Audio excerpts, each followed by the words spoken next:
want to get these Q4 numbers up, Matt, and I've got the pipeline. Correct. But I don't want them pushed into Q1. I know you don't. I know you don't, but this is jujitsu. Okay? This is jujitsu. The more you push on me and say, if you don't, I really want this to close, the more I'm going to be like, he has a vested interest in closing this. I either A, need to take advantage of him, or there's a reason why I shouldn't be doing this. But if you just called me and said, hey, as long as you're okay with that, I'm okay with that, I work for you, right? I would prefer to have this closed this year. You can be honest. I'm giving you guys permission to be honest, because nothing in my sales coaching teaches you to be manipulative. There's a bunch of other coaches you can go to that will teach you how to lie, right? You can say, listen, 2 reasons, obvious one, right? I want this deal to happen this year. It really helps me out. It helps my numbers out. It frees me up. I'm not walking into next year doing 20-hour workdays, right? So that's my reasons for it. Second reason, as far as you're concerned, if this pushes, the likelihood that the price is going to change is 100%. The probability that that change, and this is not through us, this is forces and factors within the industry, the probability that that changes in the wrong direction is extremely, extremely high and extremely probable, okay? If we need to push, I don't want us to push. It doesn't help me, right? I would love to have this close. If we do need to push, I am still going to be there for you. But I just wanted to make sure you're aware that this could be upsetting for both of us for different reasons. And as long as you're okay with that, I'm okay with that. I work with you. And I think when they hear that, they're like, man, Matthew is a reasonable guy. I appreciate you being honest, Matthew, that it needs to close.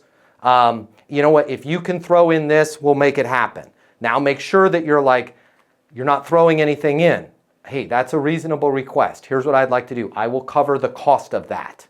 Okay, I'm going to pick that up because I have a vested interest on my end, but I want to be crystal clear about something. The only reason why I'm covering the cost is I want this to close this year. So this will not be something I will cover the cost on the beginning of next year.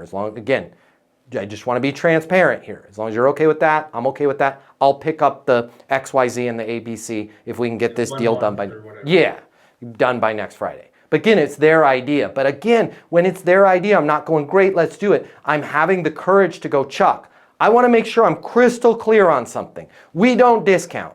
Our price does not change. We don't pick this up. I'm going to pick this one up. I'm taking it out of my budget. Right? And by the way, this made me a gajillion dollars when I was at a big company, sounded like ADP. I never discounted. Everybody else I worked with discount, I sold 4 times more than them. I would say I have some variable discretionary things that I can do. Okay, it's kind of like one of those HSAs. And I'd use this in Q4, right? If you don't use it, you lose it. I have some funds, I have some resources. I would like to put them towards your account. Here's what I need to do. I have to close it this year. If it's not going to happen, please let me know, because I have a limited amount of these funds. I want to pick it up with you, but I also have some other clients that I want to offer this to. And if you're not going to use it, again, it's a use it or lose it situation with this marketing account. Either way, whatever you want to do. And they'll be like, no, I want it. Cool. I just want to be clear on something. We have to do it this year, right?